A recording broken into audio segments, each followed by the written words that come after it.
Hi everyone. Okay, I've kind of tried to get prepared properly to do this video. I did a trial this morning to make a different box than I had in mind. For the last of these pillar candles from B&M that were £2.99 for 3 last year. They're probably the same price and they probably still have them. But I had to kind of adapt it on the wing. So I made it, I did the video, and then I've adjusted it and I've come back to it with a new video. Okay, so all you need is lots of scraps of paper, or you can use one sheet. I've used the Works White Christmas design pad again, only because I've got so much of it. I think it's still available. So you need one sheet of A4 card, UK standard 29.7 by 21. So that's the card there. Okay, so we'll start with that and we'll do all the workings out for that first. So on the 21 side, we're going to score at 4.3, 12.3 and 19.5. Okay, it's tight measurements because I've tried to get it all in an A4, one box out of one A4 sheet. Okay, then we turn it to the long side and we're going to score at 7.2, 14.4, 21.6 and 28.8. okay, so fold and burnish on all of those lines. Okay, and then we're going to do a little bit of cutting. We're going to first of all cut off this little corner here to free up the bottom of this gluing panel, and then we're going to go above the gluing panel to the next score line up, and we're going to cut in another little wedge, and we're going to come from the top and take this whole little narrow piece away.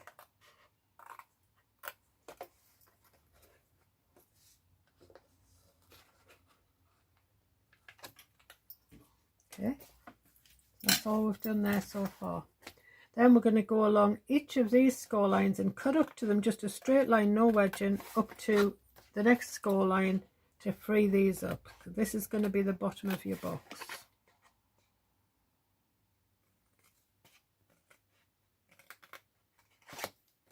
This is quite heavy card. This is 300 GSM. No idea what that is in pounds in the States. But it's a quite heavy card. Then we're going to turn it around completely and cut down through past the first score line down to the second score line at the top of your card. And you're going to do that on each one again to create 4 individual pieces.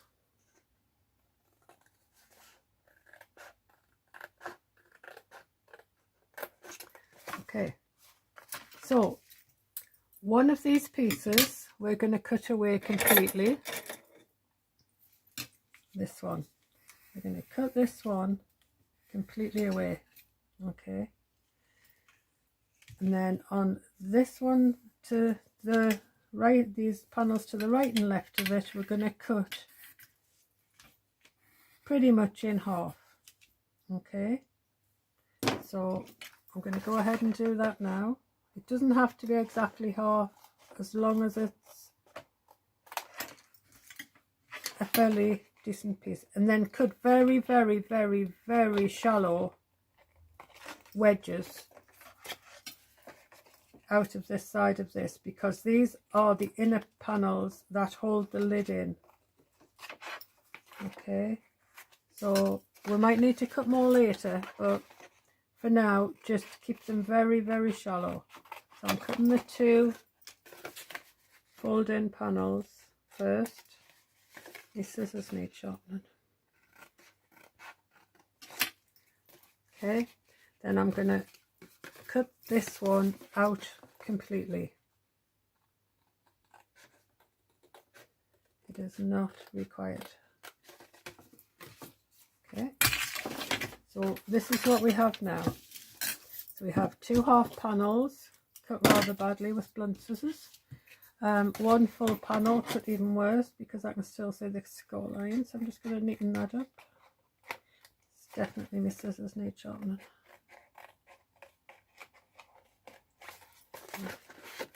Come back about later with a decent pair of scissors. So we've got 4 free flaps on the bottom. You glue and flap at the side. 2 of the flaps that are going to fold in, and this is going to be your lid. Okay, now let me grab a different pair of scissors. See if I can just tidy this up a bit. That's better. Right, now on this very end flap, we're going to cut the teeniest bit at a wedge off that. Do not go crazy at this point because this is going to be what holds the lid closed against these 2 inner flap panels here. And if you cut too much off it, it's going to keep popping open. So we can adjust it in a little while. Let me just get rid of that horrible bit now that I've got a sharp pair of scissors in my hand. We can adjust it when we come to it, but don't do anything drastic yet. Okay, so that's where we're up to. Now we're going to flip it over so that this will be the right side because we're going to start sticking some paper panels on. Now I haven't done this, but you can. I have cut 3 paper panels measuring 6.8 by 7.8. You could, if you wanted to, cut a 4th one to go on the front. Okay, I chose not to, and even though the window is smaller in the one we're doing now than this one, I don't think there's enough paper to warrant putting in a paper panel when all you see is like 2 mils of it. But go ahead if you want. If you want to do that, just cut 4 6.8 by 7.8. Sorry, it's about the 3rd time I've tried to run this video, so my head's starting to gel a bit.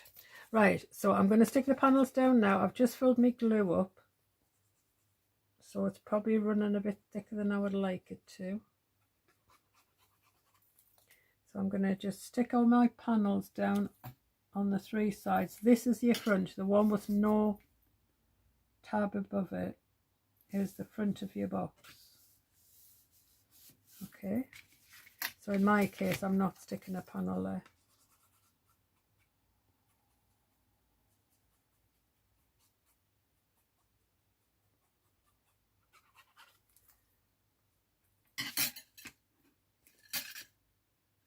So try and get your panels nice and centrally. You should have a little white border, or whatever colour card you've used. You should have a little border all the way around of the card showing.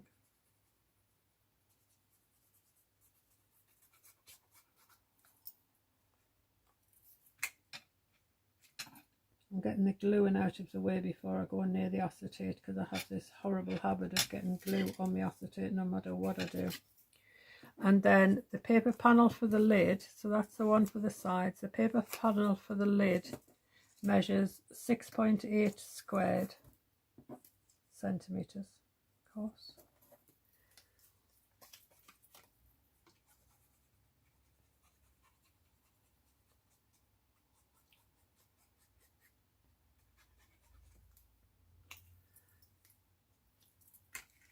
And it's as I say, it's a square, so again, just get it nice and centrally in the middle with a nice even border all the way around.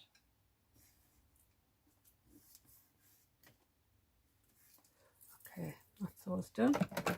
Right, now you need a little piece of card that measures 6 by 5.5, and as you can see, I've used this one several times. I've done several of these projects.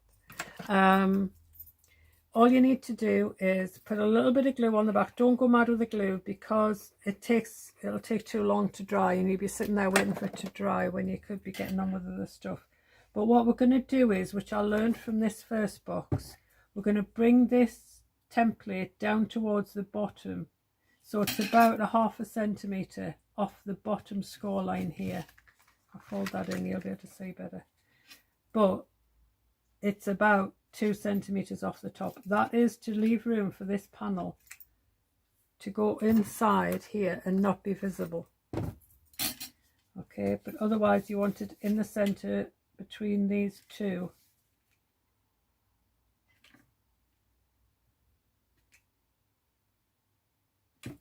Fold lines. Okay, I'm just going to move that flap back out before I cut through it accidentally. Right, I'm just trying to burnish it down a little bit without moving it, just so that it doesn't move when I go at it with the craft knife. So I know I meant to change the blade, but hopefully we'll get one more out of it. Right, so carefully use the template to butt your knife against.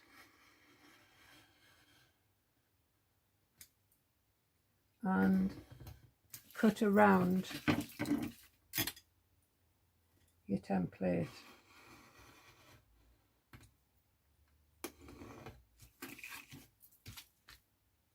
Sorry, my plaits escaped. I will move it in a second. It's going to escape again, but let me just get this done first. There we go. Right. Okay, so we now have our aperture in our box. So flip it over so that you're working on the inside again. Okay, and with your piece of acetate, which measures 6.5 by 7 centimeters, I've got my very fine tape, which is a new roll and even finer than usual. And where I've been calling the old one a 2 mil tape, I think it probably was a 3 mil, because this is definitely finer. So I measured it, and this is 2 mil. I do have several different widths of this double-sided sticky tape, but I do tend to save the finest for aperture windows, where I'm going to be sticking acetate into, you know, into the small areas around the aperture. Right, so burnish down your tape. The reason for this is it bonds it better to whatever it is you're sticking it to, but it also makes it easier to remove the carrier paper. Just get rid of some bits from here. And I use an old craft knife, an old craft blade, to just slide underneath the back of the blade, slide underneath the carrier paper to remove it. And as long as you burnish it down first, it works really well. Okay, I'll take the sticky off my acetate and I'll leave it there for you. Okay, let's hope. Covered in dust at the moment. Right, so I've measured up the acetate so it exactly fits over the tape, the 3 mil tape, and of course because I'm using 2 mil tape it fits even better. So burnish your acetate down to your tape as well, and that'll bond it really nicely. Okay, and it'll give your box that extra bit of strength. Okay, so that's where we're up to now. Okay, cookie. Still need to trim some bits with a decent pair of scissors because that's still annoying me.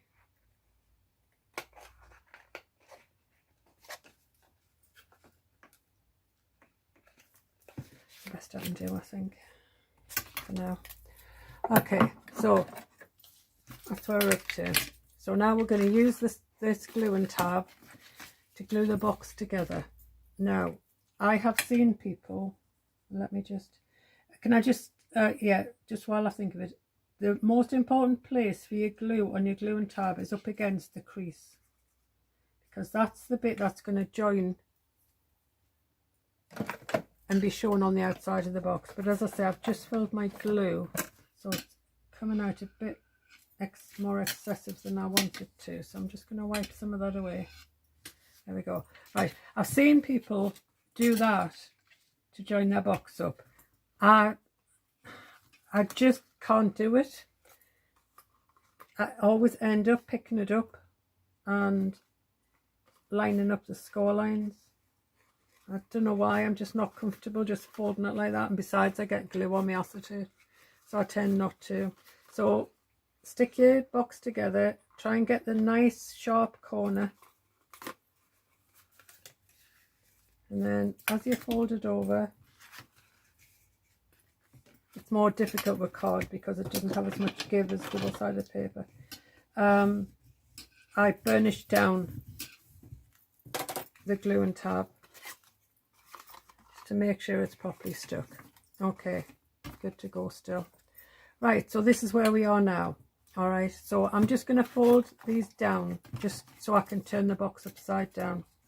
So you will hear people say that the front the front gluing panel is always the last one you put down, but very few of them tell you why. So I'm going to show you why. So if I were to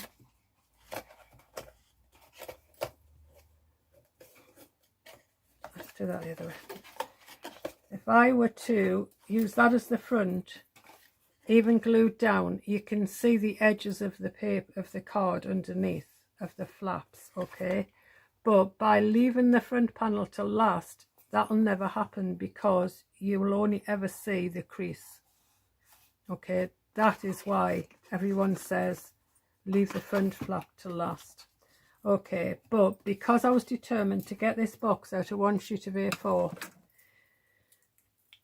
these flaps are just going to fold on top of each other. Not, I would prefer flaps the whole size of the box, but to do that I was going to have to make the box in 2 parts, so I just compromised. But it works, it's fine. I've already made however many of them. Okay, so you're just joining those 2 little ones together, but when it comes to the back panel, we're going to put glue all over, all the way around it, all the way around the outside, and then fill it in the middle. And you'll notice I'm just pushing it down, I'm not lining it up or anything, because we're going to do that from the inside. Now this last panel, which is your front panel, make sure you glue all the way around the outside before you put that down. Now you can see from here they're all over the place, but it doesn't matter because we're going to fix that from the inside. So with a long bone folder or a ruler, open up your box and go down the inside and just spread out the glue before you look around the outside. And if you can see any of the tabs shown, literally just go to this corner, this edge of your box, and tap it with the flat side of your bone folder. Okay, and it'll bring that back into line and into a square. Like there's a little bit shown there, I don't know if you can see it, there's a teeny bit shown there. Now if I put this on there and just tap along that crease with my bone folder, it's gone. Okay, so you can line it up as well as spreading the glue out from the inside of your box. Okay, I'm just making sure it's all nicely stuck down because it's important because of the weight of the candle.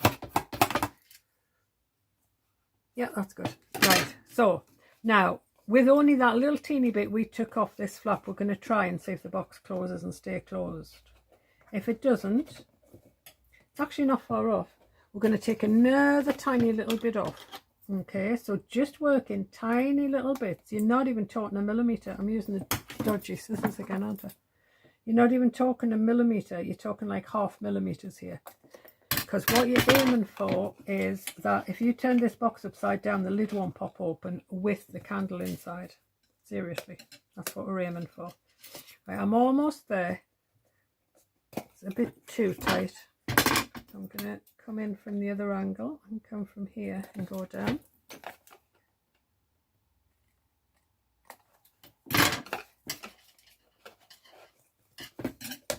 That's it. Right, and I'll show you what I mean about it not popping open.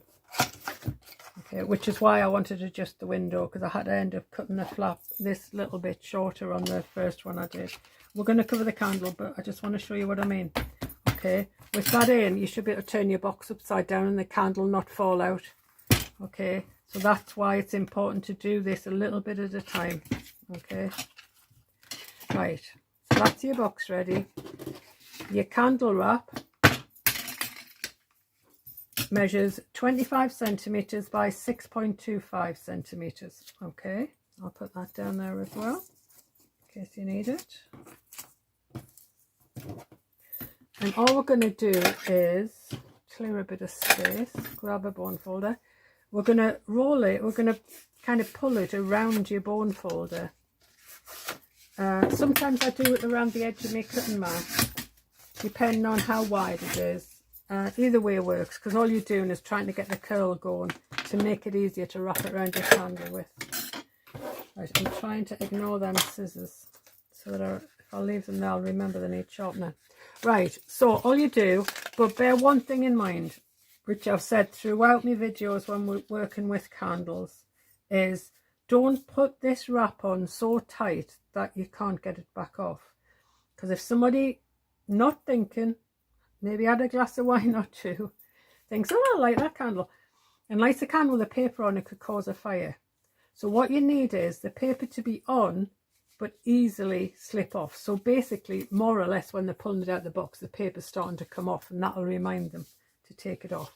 So I've left you loads of room to do that. You've got a good 3 centimeters to do this. Okay, so put glue on the end of the top part of the wrap,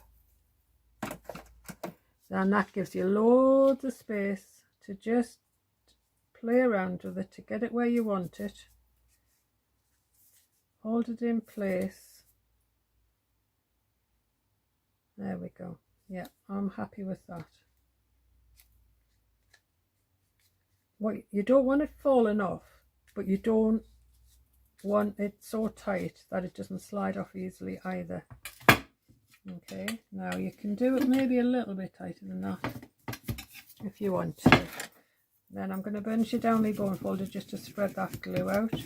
There we go. So what I've got is a wrap that will easily slide off, which is what you want. It's not going to go anywhere by holding the candle up, but once you lift it out the box, the weight of the candle may start the process for the person opening it up, and they just need to pull it all the way off. But what it gives you is, which is another reason I didn't put a paper panel on there, because it highlights this even more. Okay, I took that down a bit more. There we go. Right, so there is the final of the 3 pillar candles I bought last year. Catching on my paper around my candle now. The 3 pillar candles I bought last year at B&M.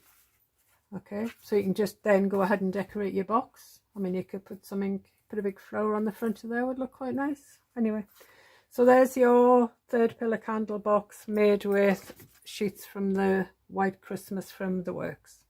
Hokey cokey. Bye.